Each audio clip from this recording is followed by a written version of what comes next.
Hello, Chicago Bears fans. Welcome to the Bears Den podcast. I am your host, Andy. I'm joined by Todd, and I'm joined by Chicago Clarence. So, guys, if you're watching this show, please do us a favor. Like us, follow us, subscribe to us on whatever social media platform you're watching us on. Twitch, Twitter, Facebook, Instagram. Doesn't matter to me. Just please like us, follow us, subscribe, send us feedback. We love feedback. We enjoyed the live show that we did on Sunday, and we got a good amount of comments, and we enjoyed that a lot. So, guys, it's now Tuesday. The Sunday game is over. How are you feeling? That you have time to digest, sleep on it, think about it, maybe rewatch it. Chicago Clarence, how are you feeling about what you saw on Sunday? Well, I had time to sleep on it and really give it some serious thought as to my feelings about what I saw on Sunday. And I can say after 2 days, I can still feel this. I still feel the same way I did Sunday right after the game. I thought the offense was pedestrian. I was disappointed in the play calling. I was disappointed in the execution. Um, However, I will take note that we do have a rookie quarterback. Yeah. And he didn't turn the ball over. And those are important aspects to winning a football game. As much as we come down on them, or I have come down on them about the way they played offensively, you still have to give them some credit for being able to win the football game. And I definitely am glad that we didn't start out 0-1, but we are 1-0. So looking forward to Sunday night against the Texans. So, Todd, how are you feeling about what you saw on the field Sunday? I feel pretty fortunate that Will Levis thinks he's better than he is and making wild throws. I feel like the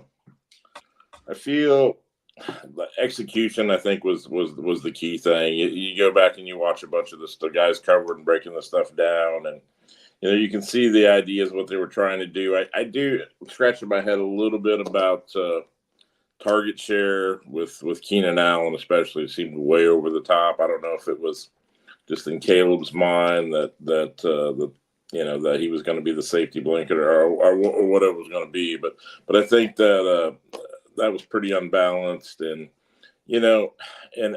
we didn't really make much of an effort to establish the run, which is the first thing you have to do. Mm-hmm. I mean, really, you have to commit to it. Even if it's a series or two before you have any breakthroughs on it. And also, God, our interior offensive line just got killed. Any replays you watch of it, I mean, they're just getting knocked on their ass. It's ridiculous. I mean, that might be the center position might be worse. I mean, it really might be worse than it was, even a couple years ago. So I don't know. They've got to solve that. If they've got to try Kramer, whatever they got to try to do, they've got to do something. So, but I mean, that's just what I think. Yeah, I agree. The offensive line is garbage, and that pretty much dictates the rest of the offense because Caleb Williams doesn't have time to throw, doesn't have time to go through his progressions. The offensive line being garbage just compounds our problem, and we didn't commit to the run. I mean, I don't know how we fix our offensive line problems besides practice, and film study. We're not going to get an elite center now anymore. We're not going to get an elite guard now anymore. It's pretty much this is who we got. We got to roll with this squad here. Right. But this is what upsets me. No, I agree. I know where you're going. I agree with you already. But go ahead. We have had offensive line issues for a decade. I knew you were going to say that. Go ahead. So why is it that 10 years we're still talking about the same thing being a weakness of this football team? That and quarterback. Mm-hmm. We upgrade at quarterback. At least we like to think that we have. Why haven't we done the same thing on the offensive line? And like I said, when we had our shows in the offseason, going out there and getting pedestrian players is not a fix to me. You have got to go out there and get bona fide guys who have done this at a high level.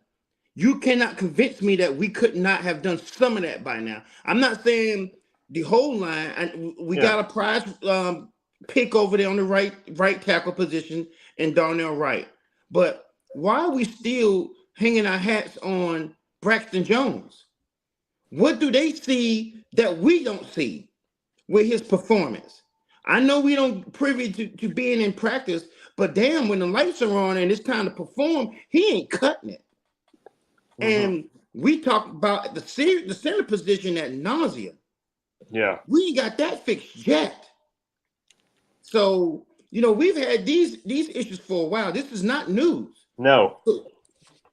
I remember we had Sam Mustipher. Yeah. And we went to Lucas Patrick. We tried Cody Whitehair.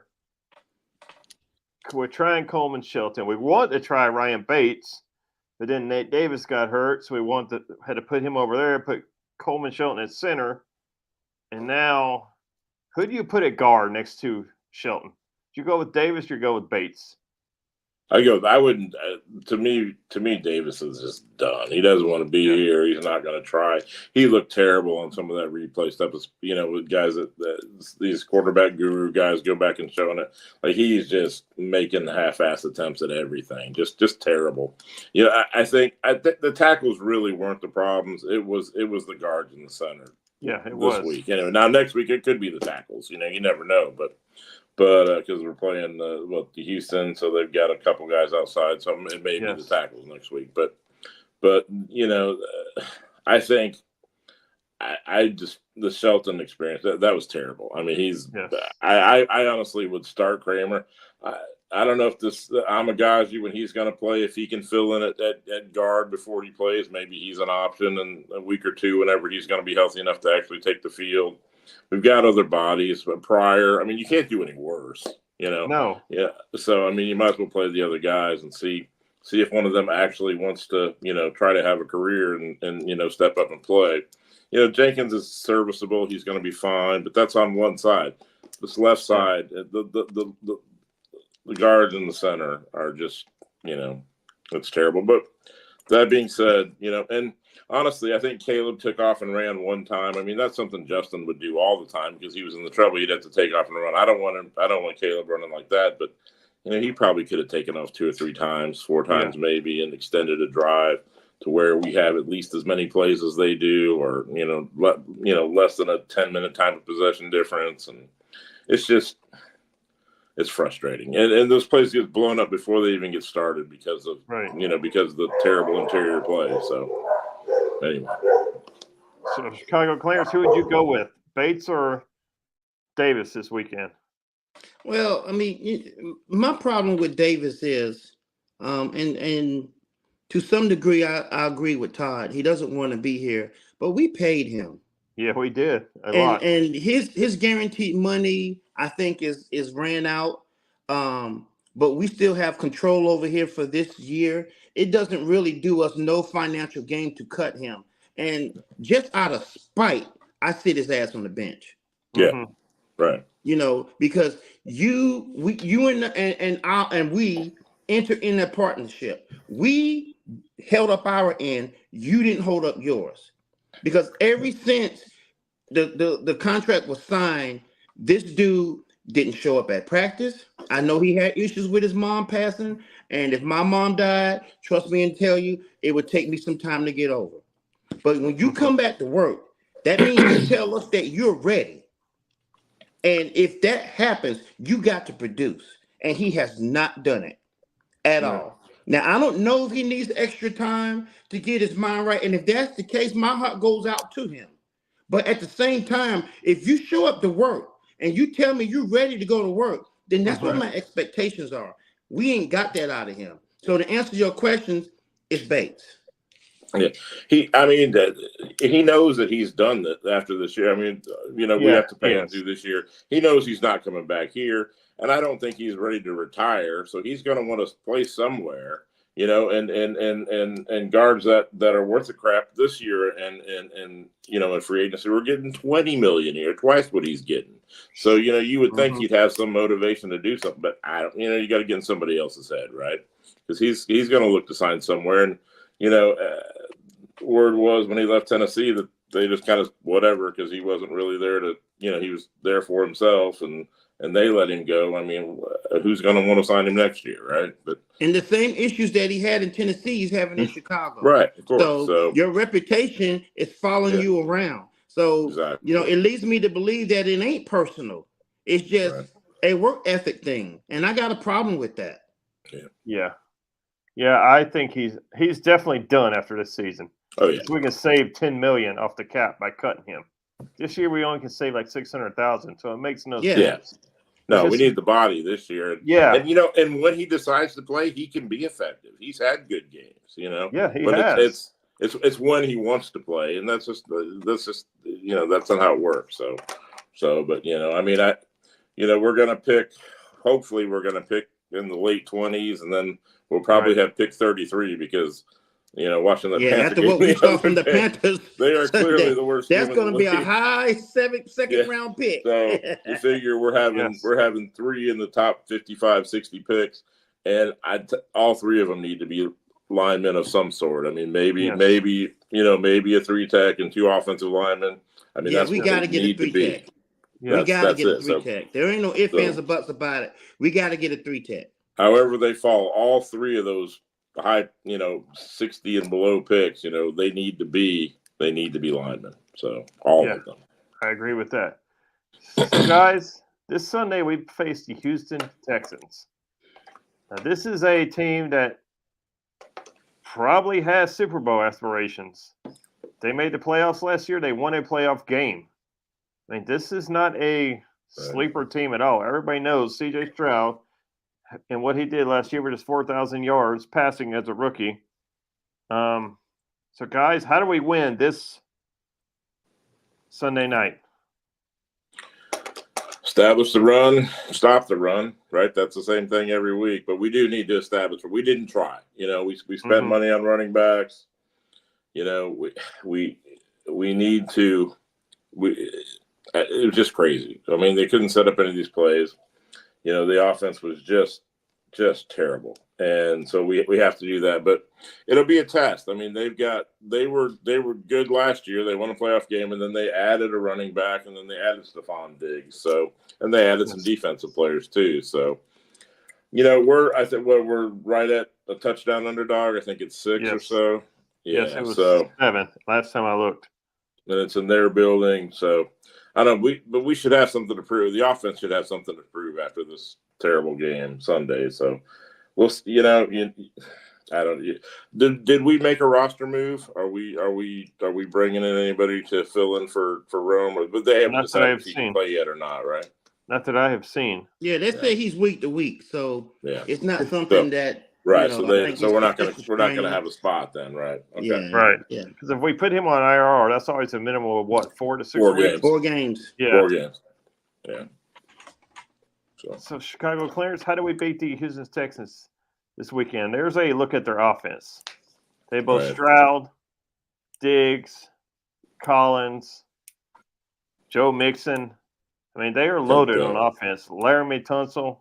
And they got some weapons on that side of the ball. I mean, I know we got the DBs to match up, but we can't have our defense out there for 10 extra minutes like we just did. Chicago Clarence, how do we handle the Houston Texans this weekend? Well, my approach is going to always be the same. You got to run the ball. And if you're going against a team that's got weapons that this team has, you got to keep them off the field. And the way to do that is to run the ball. You got to take the air out of the ball. I'm talking about snapping the ball with 5 seconds left on play clock, to give your defense a rest. I mean, you can mix and match. I mean, there's so many things that you can do. You can go no huddle and wear that defense down. But you can't do any of that without being able to run the ball. And that's where we got to start. We got the running backs in the room to do it. We generally run block better than what we did on Sunday. Yeah. I think that's what we need to be. That needs to happen. And we got the wide receivers. We got the weapons out there to extend drives.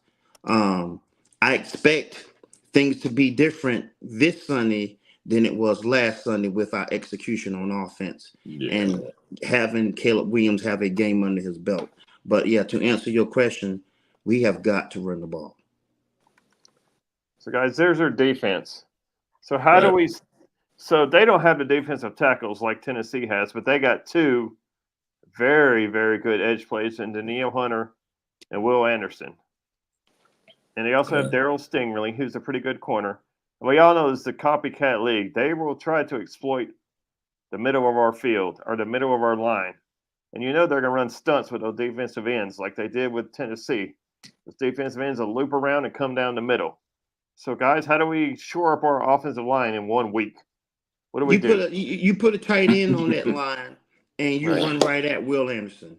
That's what I mean, why did Mercedes Lewis play on the line at all? He had a handful of snaps. I think to me, that's the difference.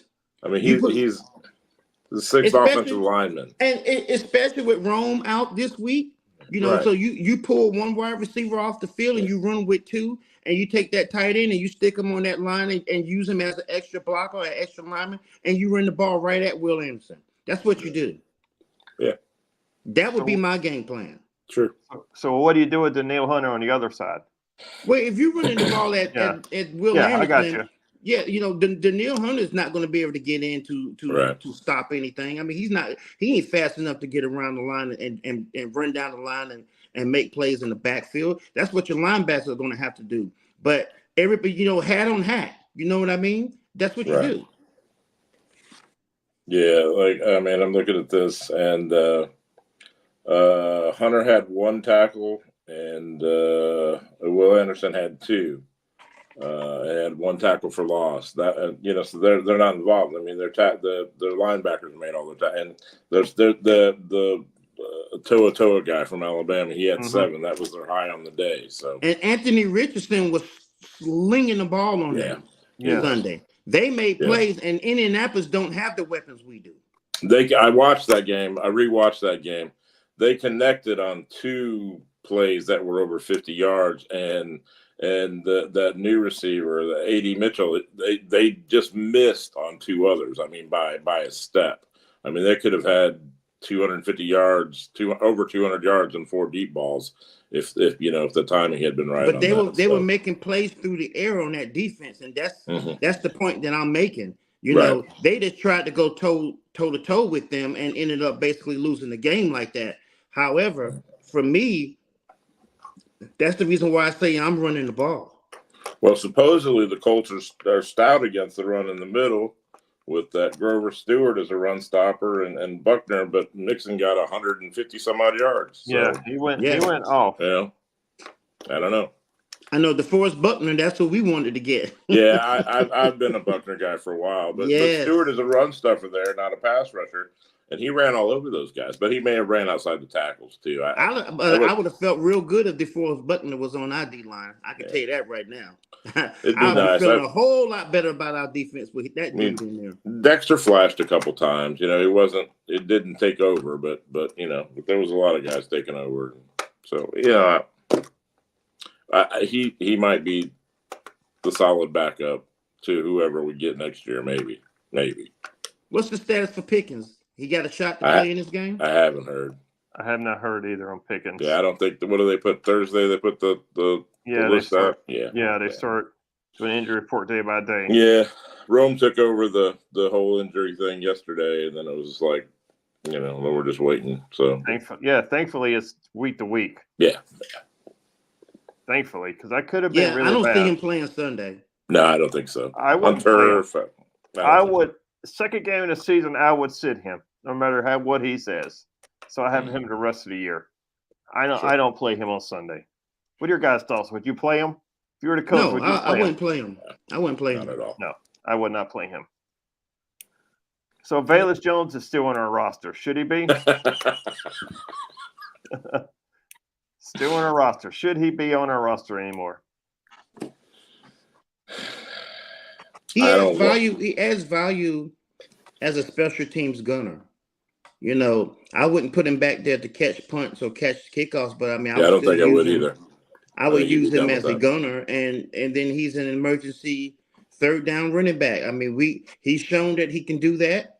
He adds some value with speed between the tackles or trying to get to the edge.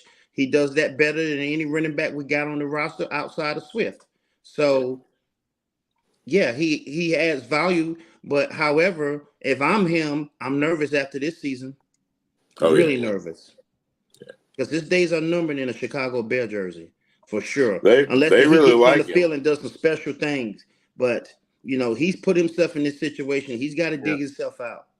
I mean, the fan base has fussed about him for a long time now, but the front office seems to really. I don't think they considered not keeping him this year. Just supposedly we had trade offers for him. Yeah, 4th round pick. Yeah, which looks really good right now. Mm-hmm. Yeah, it does. So, Clarence, I'm glad you said 4th round pick. I want to put something up here. You guys didn't know I was going to do this. I'm seeing this a lot on social media. People talking shit about this right here. Because Justin Fields has already outperformed Caleb Williams. Never mind the fact that Justin Fields has 4 years of experience and Caleb Williams has 1 game. But I say let Justin Fields play because we get a 4th round pick if he plays 51% of the snaps. So I say let him play. But guys, what do you think? What do you think when you see something like this and these guys putting this up? I mean, mind you, 4 years in 1 game. That's a big difference. Listen, you guys know I've been on this show and I've talked ad nauseum about being displeased about letting Justin Fields go. I would not have drafted Caleb Williams. I would have taken that pick and flipped it. And I would have signed Justin Fields to a team-friendly deal. That being said, he's no longer here anymore. He's in Pittsburgh. And when I see stats like what you just showed me, I'm happy. You know why? Because the more he plays, the better it ends up for us. And added an extra pick to our repertoire next season, next draft, is going to be good for us because we're going to still have cap and we'll have ammunition to either make trades or improve our roster through the draft. So I say bravo. And even more than that, I mean, I'm happy for us getting the best pick we can. But I like the kid. I hope he has success, and I like that organization. I mean, look, I'm not I'm a Bears guy. I got it tattooed on my leg 2 weeks ago. Clearly, I've been a Bears guy since I was 13 years old. But I like that kid. I don't dislike that team. I hope he has a lot of success. Good for him. That team is the one team we should not trade for or trade with. They robbed us on Chase Claypool. Big time. They hosed us. Yeah. I mean, but we drug our feet on the Justin thing. I mean, I would have drafted Caleb, but I still, 1 game doesn't matter. It does not. I wouldn't have not dealt Justin. I would have tried to, because there was talk, we could have got a second, if we'd have done this early in the deal. But every quarterback signed straight out of the gate, and money was flying everywhere. And then it was like, well, where is there even a spot? So they handled that poorly. But they wanted, and they say they wanted to do the right thing by him, and I believe that of them. Just what we've seen on Hard Knocks, I think that's sincere. But but it's a problem if that's sincere though, Todd, because your allegiance is not to Justin Fields. I understand. Your allegiance is to us. Right. We deserve better than what we've been getting. I don't like when I hear them talk about how they wanted to do right by Justin. You need to do right by the Chicago Bear fans. We are your number 1 priority. We stuck with you through thick and thin. And it absolutely galls me for them to sit here and talk about they wanted to do what was best for a player when we sitting here and when we've been below mediocrity for 20 damn years. And you have the audacity to sit here and want to go up on ticket pricing every 2 to 3 years. And you continue to put out shit on the field season after season. So it pisses me off when I hear them talk like that. Well, doing the right thing by him would be to get him a little more talent when he was here. I mean, we entered the season with Darnell Mooney as a number 1 receiver. I mean, come on, guys. Come on. We watch the games every week. You heard me harp on that. We did him no favors. And we didn't try to sign the center. We're griping about the center and tackles now. We gave him every bit as bad or worse ones than we have right now. So, but we're gonna do the right thing by him as we kick him out of town. But I don't know. Guys just post whatever. Next week they'll post something else that's crazy. Yeah, I do wish him well there on wherever he ends up. He's on the last year of the deal. If he doesn't end up there, I hope he gets the deal he wants to play in the town he wants to play in. I mean, I do wish him well. I just think you can't judge Justin Fields and Caleb Williams yet. You got to judge them in 5 years or 4 years. Oh yeah, you can't judge them yet. It's just not fair. 1 game versus 4 years. That's just not fair. But again, I don't think we should trade with Pittsburgh ever. Ever. I mean, they knew when to get rid of Antonio Brown. They knew when to get rid of Le'Veon Bell. They knew Chase Claypool was going to be an issue. I mean, they hose a lot of people. It's like they're a good organization. It is. Yeah. It's like they know when to get rid of somebody. Sure. Okay, Todd, let's just go ahead and give us your final thoughts on the Chicago Bears. For this week? Anything. Final thoughts is anything you want to discuss about the Chicago Bears or anything you want to say. Well, I mean, the defense I think it's a top 3 or 4 in the league. You can't solve every problem, but it seems like we keep harping on the same one over and over and over again. And we've been able to find guys late or free agents. Why can't we find one of those I guess on the offensive line? I mean, I know that you complain about Braxton Jones, but we got him real late, so he was a 4th rounder. Yes. Maybe this Amagaji kid, I've mentioned him earlier, he's a 3rd rounder. You hear good things about him. I mean, if he can play tackle, maybe you can kick Braxton into guard and see what he can do there. I don't know, but we've got to do something, and I think the simplest thing would be to start another guard. We have another guard and another center on the bench. Let's give them a shot. All right. Chicago Clarence, what are your final thoughts about the Chicago Bears? Well, we're going to be on national television Sunday. Yeah. This is our opportunity to show the National Football League as a whole that we have arrived. This is Caleb Williams' opportunity to show everybody that he was justified in being the number 1 pick. This is our opportunity as an organization to show that we know that we finally know what we're doing. We get on this stage and we get blown out like we have the umpteen million time that we do on national on national TV. Then it's just going to be the same old Bears, and I don't want that. I don't want to be sitting up here next Wednesday feeling like Notre Dame feels right now. Wondering if they're going to get into the college football playoffs, which you do not deserve to go. You can't beat Northern Illinois at home. When you are 4 touchdown favorites, your ass deserves to be home when the playoffs start. I don't want to hear nothing about you deserve to go to the playoffs. Marcus Freeman, get your head out your ass and start coaching. I digress. Oh Lordy! Yes, the game dreadfully is on national television Sunday, and we normally get embarrassed. Yeah. Bad. Remember San Diego last year? What was that? 40-something to 7. Yes. Yeah, they made us look bad. Green Bay has embarrassed us on national television many all the times. They're last place in the division. Yeah.